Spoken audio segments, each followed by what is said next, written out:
the Rise Up See Red podcast, all about the Arizona Cardinals and the NFL, featuring insider and outsider perspectives. Enjoy the best hour of Cardinals talk on the web. Now here are your hosts, Jess Root and Seth Cox.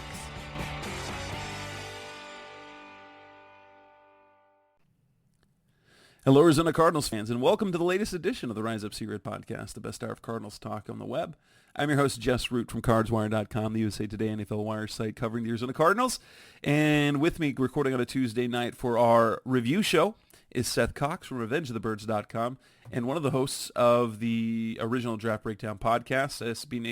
Revenge of the Birds, of course, is SB Nation's Arizona Cardinals site, and we are on episode 460 as we continue through our new form, multiple shows a week. This will be our past weekend, our week one review. We'll come back on. We'll record Thursday night, and I'll have that show for you on Friday morning about our picks and predictions, looking ahead and preview for the Giants game in week 2. And I have an opponent, so I got Dan Benton from Giants Wire that will talk about the upcoming matchup, get our, behind enemy lines type show. That will come on Saturday, so we've got lots of content coming. Seth, who doesn't? I do like to say I was right, but holy crap, that game on Sunday, that pretty much went exactly how I thought it would be. I will say this, that I thought the Cardinals defense was better than expected. And it was less about the Washington offense being terrible and more about the Cardinals defense playing really well. But offensively, it was just, it was, if I described it, Geno Smith in 2021 for those 3 games. That's what that offense looked like. Blah. But they covered the spread, made me look good on one of my underdog picks. Right. And, it's interesting to kind of go back in, dive into the numbers, dive into different things, because we had an idea, I think is a good way to put it, of what we expected to see, but then to actually see how everything played out, it was really interesting. And obviously we'll talk about the offense, but what we saw on defense has to be, I don't know if exciting is the right word, but, it's something that you should be excited about, and something that we could see, becoming the calling card of this team. And we've seen in the NFL, if you have a great, and they're not great yet, so I don't want anybody to think I'm saying that, but if you have a great defense or a great offense, you can usually compete year in and year out while you figure out the other side of the ball. And to see them, start off on the right foot, look more than competent on defense outside of, some over exuberance early in the game and things of that nature, that, it was cool to see. It was good to see. And I think it's just, you have to look at it as more good things to come, right? Yeah, that's what I want to talk about this show. There's basically 3 things we want to go over in this edition of the show. We want to talk about what we learned about the defense. What did we learn? There was lots of the good and the bad on the offense, and then any other takeaways that we got. That would be, yeah. So let's jump right in with the defense, because my goodness, there were mistakes. When was the last time that we saw a Cardinals defense fly to the ball and play as violently? And I know this is something that they preach. They preach violence when it comes to football, and they cross the line a few times. Can you recall another Cardinals defense that was ever this, at least in one game, that just vicious?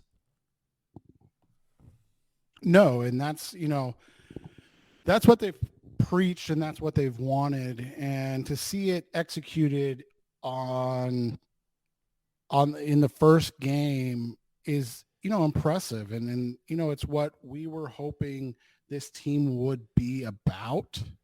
You just never know, though, right? Like, you don't know if they're going to to buy in or play that way. And I know people are going to not like this, and quite frankly, I don't care. But sometimes that first hit that Kaiser White delivered, that sets the tone for everybody else, right? Like, I'm not saying it was a smart thing or a legal thing or that it shouldn't have been called a penalty or anything like that, or even that he shouldn't have been thrown out. There's a strong consideration that he probably, I mean, I literally turned to my wife and my boys and I was like, oh, he's getting kicked out. Like, but I think it kind of set the tone for what the expectation and how they're going to play. Yeah, they're going to make mistakes, but they're going to do it fast and they're going to do it viciously and they're going to do it in a way that they can make up for it with forcing turnovers and creating opportunities and those things are something that we just haven't seen in a long time. And that, you know, that made it fun to watch. For me, I think the one thing that surprised me the most about this, as we kind of previewed all off season, the position groups and the strengths of each group, we had big questions about the defensive line, and it was the least impressive room on this team. Honestly, to me, it was the least impressive room on this team. But let's look at the numbers. And I'm going to include Cameron Thomas because anytime I saw him on the field, he seemed to be playing inside. The defensive line, not the edge guys, but the defensive interior guys, and I'm including Thomas because that's what I saw him doing the most is rushing from the inside, being like a Zach Allen. 17 tackles, 3 sacks, 3 tackles for loss, pass breakup, fumble recovery, and touchdown scored. When have we had a defensive line produce like that in the game before? You know, they haven't. And that's what's impressive is because, like you said, it's not about the names. It's about the effort. And that's what, you know, I feel like that was what Jonathan Gannon kind of wanted to preach in that little speech that everybody made fun of him for. And, yes. And so for that to be how they played in the first game, I think was impressive. I think it's exciting. I think it's, you know, block building, so to speak. And all of those things. So, you know, it's just one of the situations where it's early, you know, the 2 touchdown drives were of what, maybe a total of 50 like actual yards gained, where 67 were penalties on the first drive. And then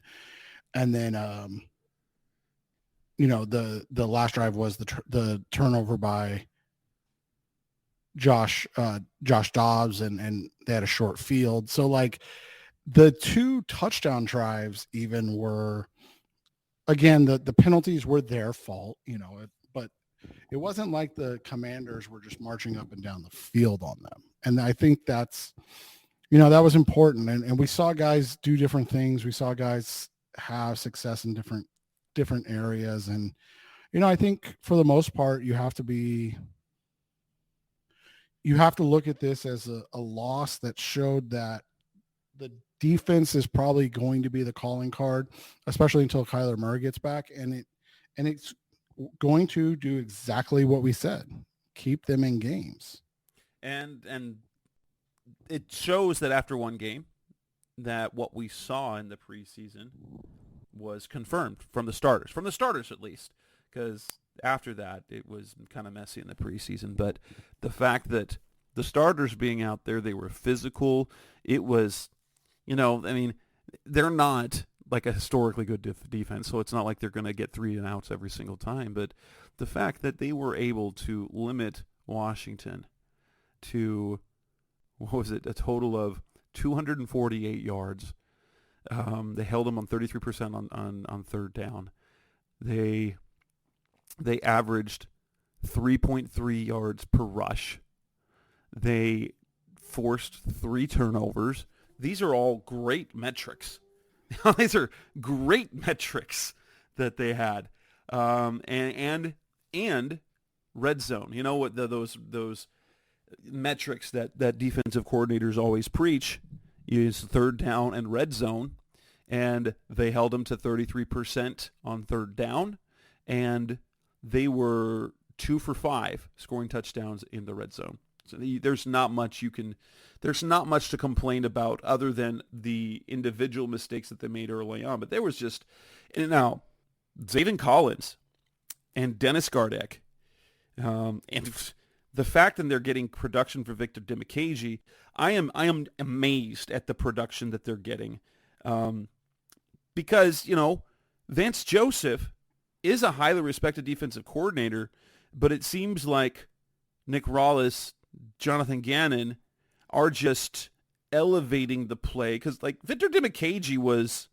he's a special teams guy, and he started the game. He was productive. Gardeck, who we thought like 2020 was a fluke, oh my gosh, his play was fantastic. Zaven, he didn't get to but he was consistently pressuring the quarterback, and that interception that he made, that was fantastic.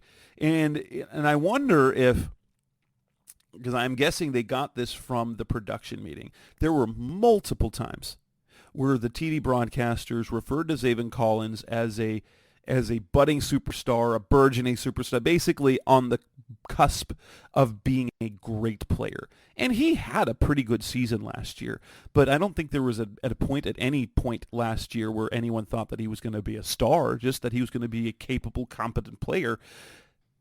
But for the broadcaster to say that, that's a message that's being given to them in the production meetings with coaches. And it seems that this coaching staff really, really believes in what Zaven Collins can do. Yeah, and he didn't do much in this game as a pass rusher, but I don't think we were expecting that in his first true game as a pass rusher, right? Like we weren't expecting him to come out and be Micah Parsons, right? But I think the other things he did, setting the edge, being in good position in coverage, allowing Jonathan Gannon to do things. I was joking around with my buddies on the other day. One of the crazy things that we saw this week was Wink Martindale, the defensive genius that was going to unlock Isaiah Simmons for the New York Giants. One of the really interesting things was that, they had him drop into coverage 25% of his pass rushing available snaps. This defense, it's a traditional 3-4. It really, yeah, it is. And so that's the thing. So like when you have a guy like Zaven, who's not a traditional edge rusher as of yet, right? You don't mind him dropping off, because then you can bring 4, or you can blitz from the inside like they did multiple times.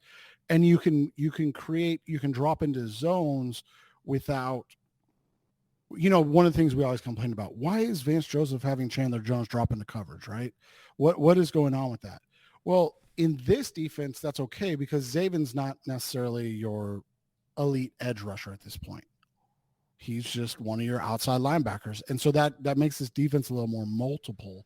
Whereas, a guy that you draft 5th overall to be an edge rusher that's, dropping into coverage, you're like, hey, our defense is getting smoked right now. Can you not drop our best edge rusher into coverage? And so I think what it does is, and it's not an excuse for Zaven not, playing well in his first, or not rushing the passer well the first time he had a chance, but it is a reality that, hey, you know what?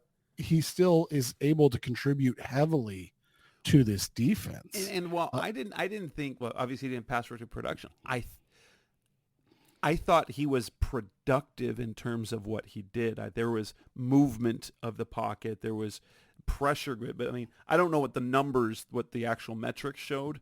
Like, he didn't hit the quarterback. He didn't sack the quarterback.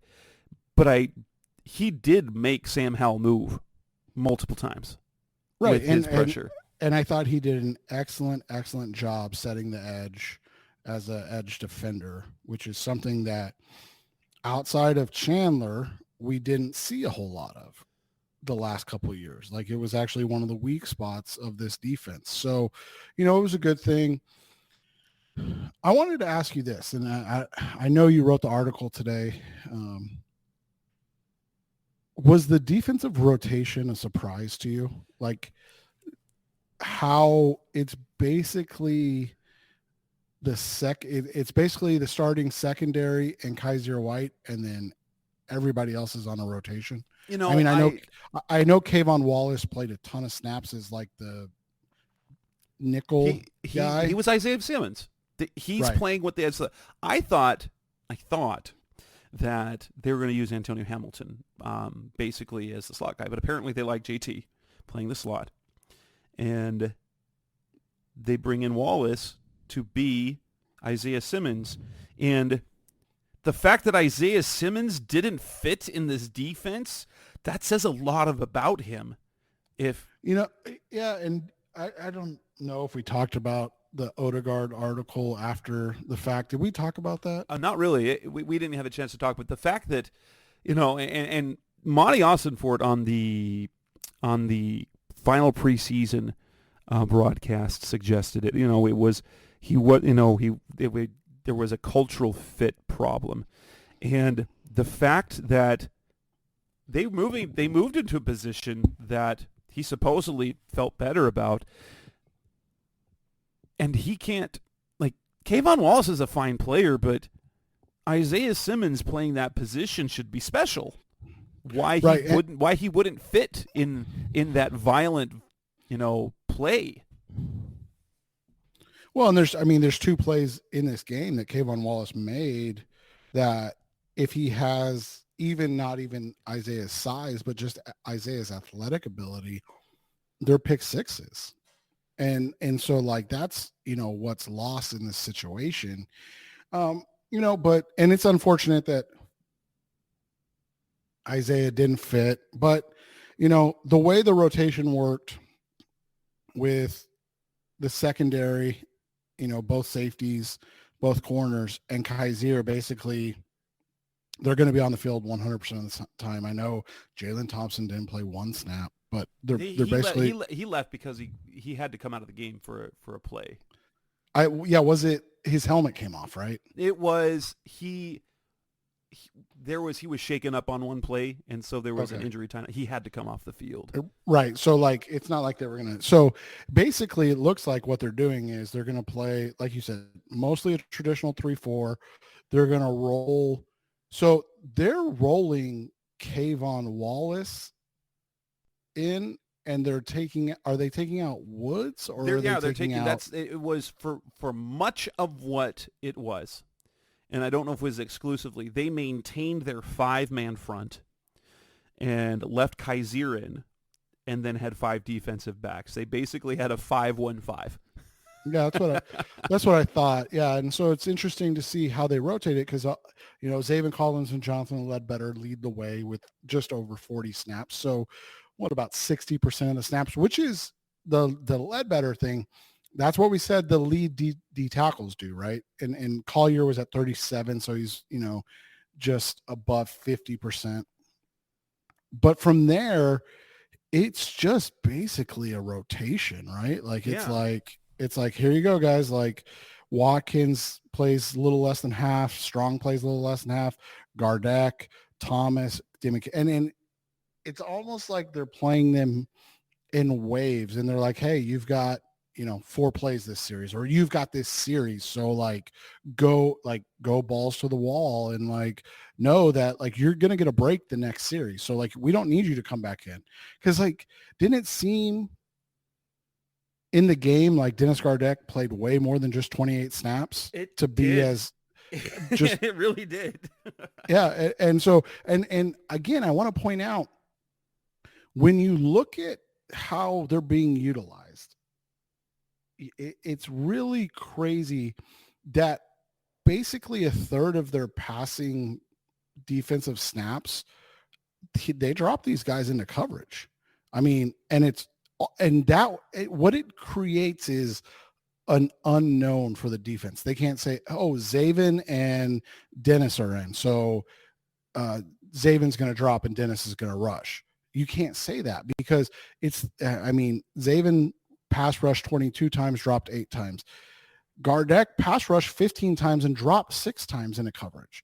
Dimakaji rushed the passer 10 times and dropped into coverage 3 times. Jesse Luketa rushed 6, dropped in once. BJ Ojulari had 12 snaps, 7 pass rush, 2 he dropped into coverage. Like, it's legitimately almost a third of their passing down snaps they drop into coverage. So what it does is it just creates this unknown that they can bring anybody at any point at any time. I mean, Kaiser White blitz, Buda Baker blitz, Jalen Thompson blitz, Kayvon Wallace blitzed, Josh Woods blitzed. I'm going Chris Barnes blitzed. They literally will bring anybody from anywhere at any time, but they'll also drop off into coverage. And what that does is it confuses quarterbacks. It confuses what they're looking at and what they're seeing. But it also creates pass rush when, let's be honest, there's not a great pass rush. Like, there's not one guy that you're like, oh, this guy's, there's not a Chandler Jones. There's not that guy on the roster. And so for them to be able to get 6 sacks in the first game, and I know a lot of people say like, oh, sacks don't matter, like that stuff doesn't matter. But it's crazy to me that they had 6 sacks and the Philadelphia Eagles had 5 or 3. Like, that's absurd, because there's a 0% chance that you're taking the Cardinals front over the Eagles front. And that's just the way sometimes it works out. And, these guys, they played really well. They did a great job of making plays. And, it's going to be interesting to see how they continue to grow this year, because, there's obviously warts. There's obviously things that need to be worked on, but, for the most part, I thought it was a nice introduction. Coming up next on the Rise Up Series podcast, the best of Cardinals talk on the web. Let's move on and talk about the other side of the ball, which there wasn't nearly as many good things. The offense. That's coming next on Rise Up Series. Back on the Rise Up Series podcast, the best of Cardinals talk on the web. We have lots of good things to say about the defense. The offense is a different story. Yeah. What was good? What was bad? Let's start with the good, because honestly, there wasn't much to it. But didn't it, at least their initial drive, the different looks and the different types of plays they called, that gave a little bit. That felt fun, didn't it, for a little bit? Yeah, and it was fun to see different types of things. And like you said, like, it got to the point where they couldn't run the stuff. We'll call it the Dobbs effect came in, and that's not a shot at Dobbs. It's just a reality. A guy that's been here less than 2 weeks, he's not going to play well. It's just, he's just not going to play well. And so, and we talked about it too, man. They're going up against the best defensive front in the NFL. Like, they're just so good, and it showed. The run blocking was not good. The pass blocking was okay. A guy we thought looked really good in the preseason and yelled at Froholt looked awful. DJ Humphries looked like it was his first game back in a while. He did not play well. But outside of that, you look at it, I think you're excited about, we talked about it a little bit. James Conner looked a little more explosive. He looked like a guy that can be productive in this offense. I liked what I saw out of Trey McBride.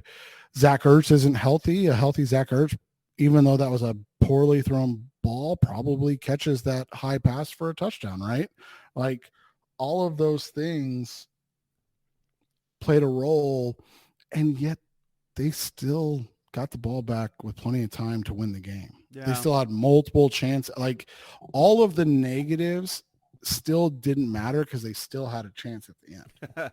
And honestly, that was because of the defense. But offensively, there was just you liked what you saw schematically. You hated what you saw executionally. Because what you saw was some fun things in the running game, multiple stuff on the running side of things.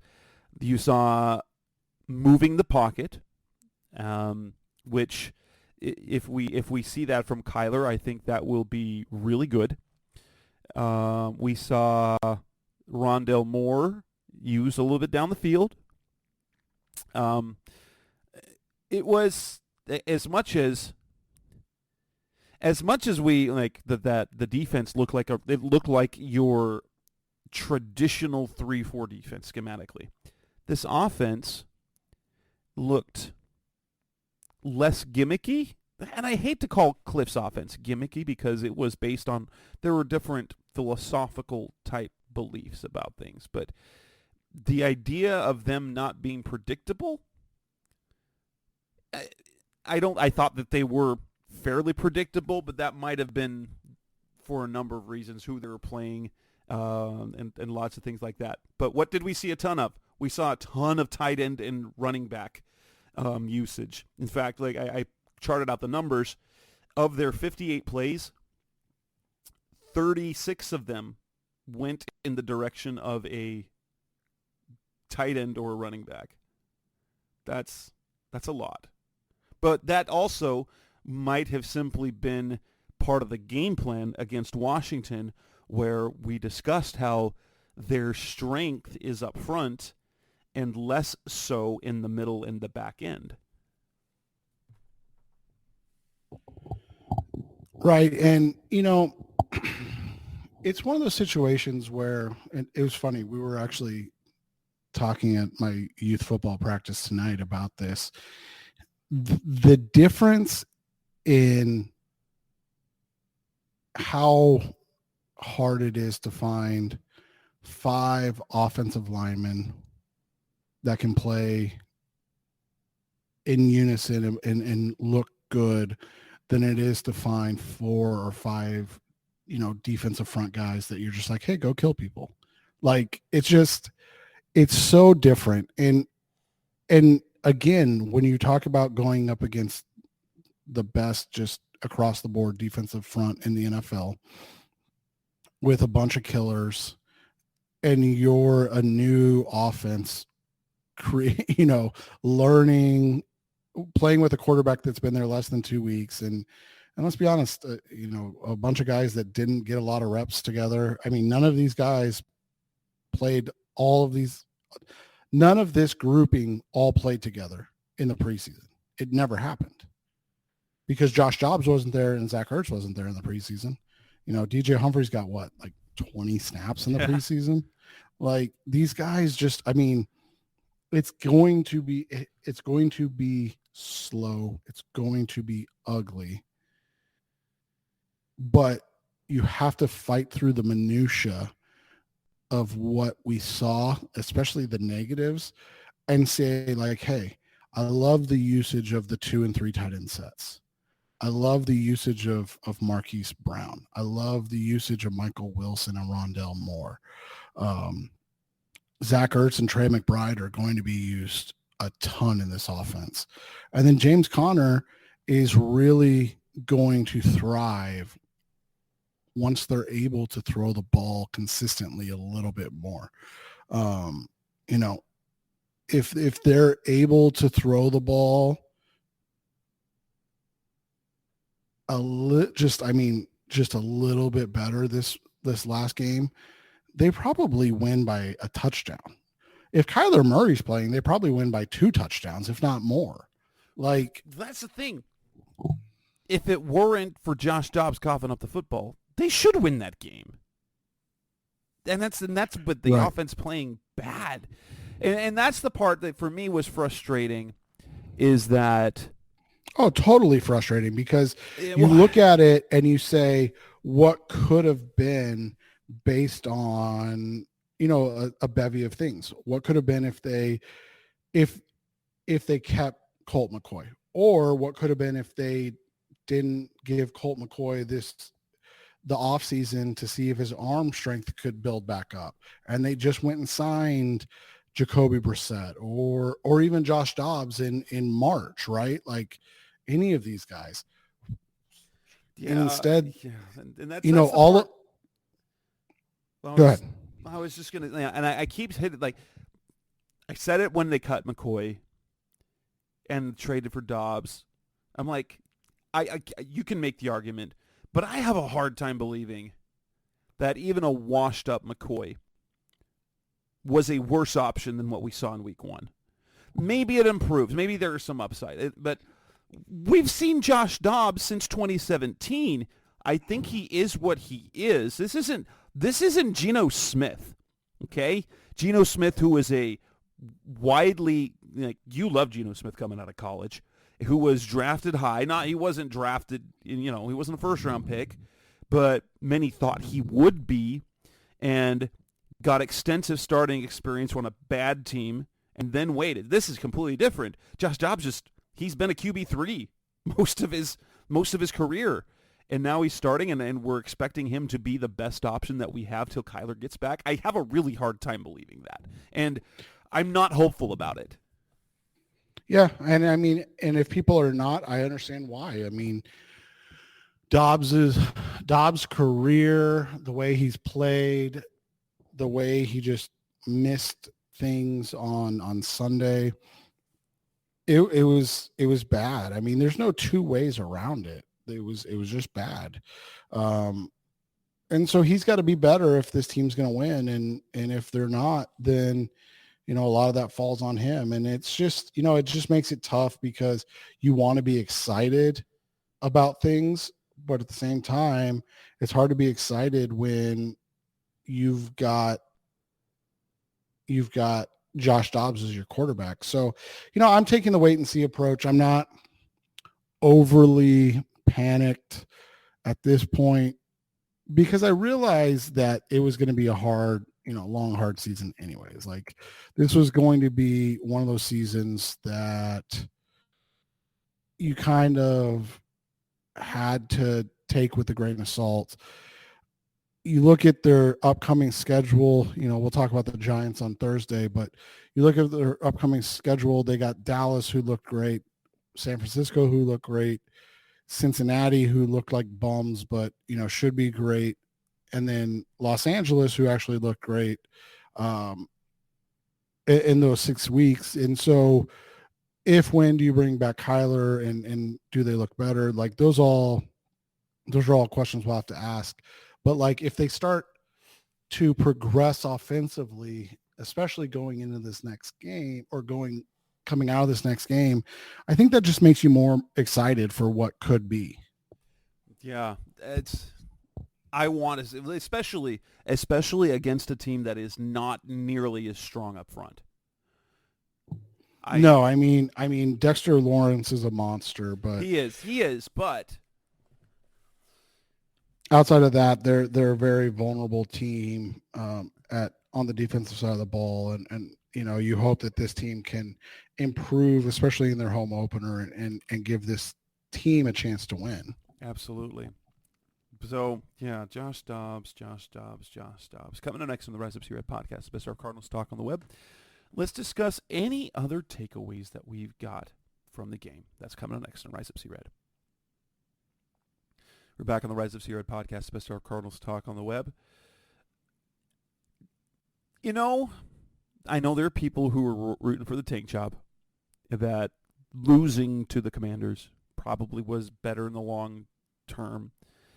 That said, when they had a lead, and they were up 16-10, and then they have the ball, I'm like, they just need a field goal. If they can get up by more than one score, they've got this. Well, then they turn the ball over, and so that's kind of how that went. What did you think of the penalty drive that they had? the two personal fouls, the Marco Wilson pass interference call. I know ultimately that was those were critical mistakes, but that and the number of penalties, ended up with 9 penalties for 122 yards, I think what it was. Did you feel that this team was as undisciplined as we've seen before? No, I mean, I thought they started off just overly aggressive, trying to make a statement. And, like I said, I'm not going to say it was good, but like it felt like it set the tone for this defense to play the way it did. The Wilson, PI, that's just a boneheaded play. He got beat initially and then didn't want to give up a big play. And if he would have just happened to peak, it would have been a situation that he would have seen that the ball was just thrown poorly and he would have got to it anyways, right? So, yeah. I will say that one thing, we hated about Patrick Peterson, but it's something that he was really smart about. If he knew early that he was beat, he'd grab the guy and he'd get called for holding. So, but you've got to do that before the ball's thrown. But like he knew, like that's something that he knew, and he did multiple times. If he knew he got beat, he made sure to get the 5-yard penalty and start again, rather than running over the guy in the route. And then I thought there was a couple really ticky-tack stuff, especially the roughing the passer. I didn't understand what that was, especially when you go later on and Jonathan Allen literally clubs Josh Dobbs in the face for a sack, and they don't call that. So it's like, some people say all the time, the NFL's rigged or joke about it. And there are instances where you see plays where you're like, huh? Like, I mean, the holding call on in the Patriots-Eagles game, I don't know if you saw it or didn't see it. I didn't see that one. It was literally like a clean block, and they called a hold. And it was on Hunter Henry, the tight end, and like the guy just got pancaked and fell down, and Hunter Henry just kept running, and they called a hold. And you're like, what's going on here? Like, what are we doing?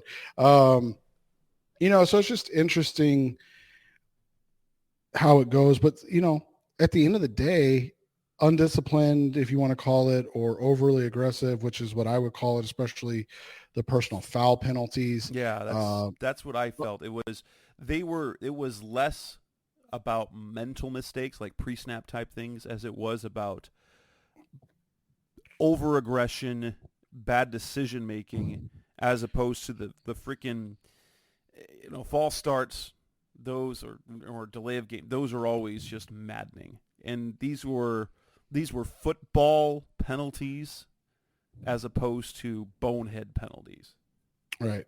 Well, it's funny because I actually, it's one of the conversations that you have as a coach all the time. It's like, hey, I'll take physical mistakes all the time. Like I'll take a physical mistake, but we can't have mental mistakes. And there were several mental errors still, but at the end of the day, you have to be like, oh, there were just a lot of physical errors that they just need to continue to clean up and get better about. Like I said, I almost feel like, again, I'm not saying I'm okay with it, but I almost feel like the Kaiser White penalty was just to kind of set the tone for the season. It might have been. It might have been that. I mean, it was too much. But White, like the limited play time that we saw him in the preseason, was he's going to set the tone, that's going to be fun. Were you, with the game, were you more encouraged, or did your opinion about this team stay the same, or were you more discouraged? I was definitely more encouraged. I was hopeful that we would see this kind of defense. It's one of those things that you can always be hopeful, but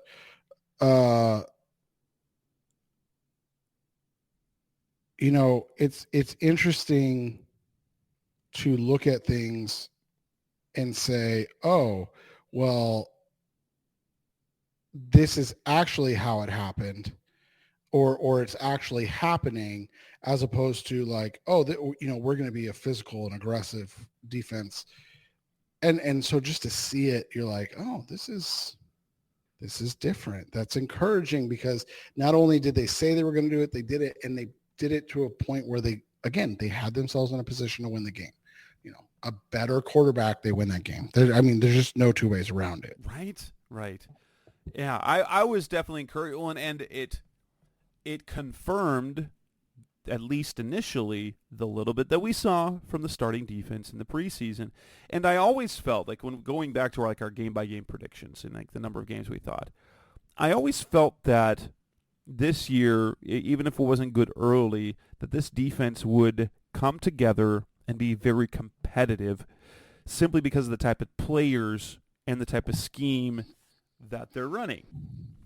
Well, and let's not get it twisted either. We're not going to say that they're going to be a top 4 defense in the league. No, but even if the projection from ESPN's Mike Clay is that they're going to give it 457 points this year. Right. And so if they can be a top 25 or heaven forbid top 20 scoring defense this year after what they did, and some of it was, on their own, but after moves they've made and the way that they've changed things around, you have to be excited. Yeah, that's and more than anything, I was just like, if Kyler's out there, and then as long as they stay healthy, this confirms in my mind my belief about this team. If Kyler's back, that this is not going to be a terrible team. And it was disappointing to see power rankings and all that. But my network, Touchdown Wire's power rankings, they didn't move from number 32. I'm like, they showed that they were better. Now, granted, Washington's not good. Like, there were questions about Washington. They're a last place team in the NFC East, but the way the Cardinals play was super encouraging. Do I think that they'll win more games? Like I had them pegged winning 1 before Kyler gets back, and I still think it's the case. I still think that if there's a game that they can win, it's this one because Cowboys, 49ers, Bengals, and so like if there is an early win to be had, it's this one. And I don't think now, and we'll talk in the next show, I don't even think it would be stealing a win, in my opinion. Right. And that's the thing is you have to look at it is that we knew that there was only, 2 or 3 winnable games in the first half of the season, just on paper. Obviously things change, and this was one of them. And so it sucks that I don't want to say gave up because it's not like they purposefully lost this game, but like it sucks that they gave up one of those chances by going with Dobbs as the quarterback. And so hopefully, they're able to continue to play at a higher level and continue to play, this wasn't a one-off, like you said, of, oh, well, the Commanders are just a really bad team. And that's what I want to see moving forward because there were questions about Mount Washington's offense. So if the Cardinals go out and play good defensively moving forward, that just adds 2 things, although we saw from the Giants, I don't know if we will know more about the Cardinals if they do play well, simply because of how bad the Giants looked on offense last week. Right. And Daniel Jones, we joked about it. My buddies and I joked about it. They basically, anybody that paid their quarterback this offseason got a bad return early. and it's one game, and it, in the end it doesn't matter, but it's funny to see that because, Joe Burrow became the highest paid player in NFL history, and he looked worse than Josh Dobbs, and Daniel Jones got $40 million a year, and he looked worse than Josh Dobbs. And so it's just funny to see that it wasn't just Arizona. The difference being that those teams you look at and you go, oh, well, they'll just get it right. Whereas like the Cardinals don't get the benefit of that, right? They look at it and they go, oh, they lost one of their few opportunities for a win. Yeah, but we'll be back on Tuesday. This will wrap up this edition of the Rise of Secret podcast, Best of Cardinals Talk on the Web. Seth and I will record Thursday night, previewing the Giants game, and I will have one with a Giants writer later on the week. Probably for Saturday, I'll publish that. That's Seth Cox. I'm Jess Root. Thanks for listening. As always, we'll be back again in a couple days. Thanks for listening to the latest edition of the Rise Up, See Red podcast. Listen to previous episodes and subscribe to the show on Apple Podcasts, Stitcher Radio, Audioboom, or many other podcast platforms so shows are delivered directly to your mobile device. Please give the show a 5-star rating and always support the sponsors who support the show. We'll be back soon for the best hour of Cardinals talk on the web. Rise up, Red Sea, be red, see red, and of course, rise up, see red.